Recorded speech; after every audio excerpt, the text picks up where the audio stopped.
ازيكم حبايب قلبي، عاملين ايه؟ يا رب تكونوا بخير. النهارده هنعمل سندوتش فظيع تحفه. لو جربتيه يعني هتدمنيه، مش هتبطلي تعمليه.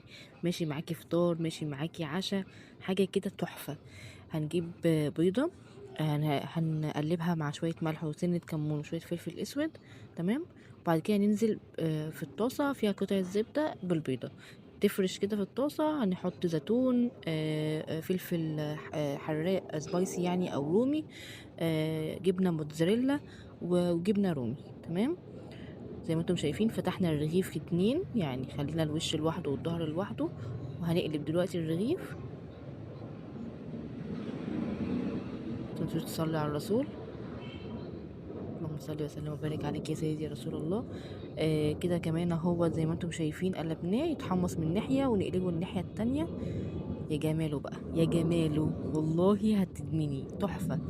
دلوقتي اهو طلع معانا، حابة تقطعيه بقى زي البيتزا كده مثلثات، حابة تقطعيه نص يعني نصين، جنب كوباية كده حاجة ساقعة، او كوباية شاي، حاجة كده عظمة.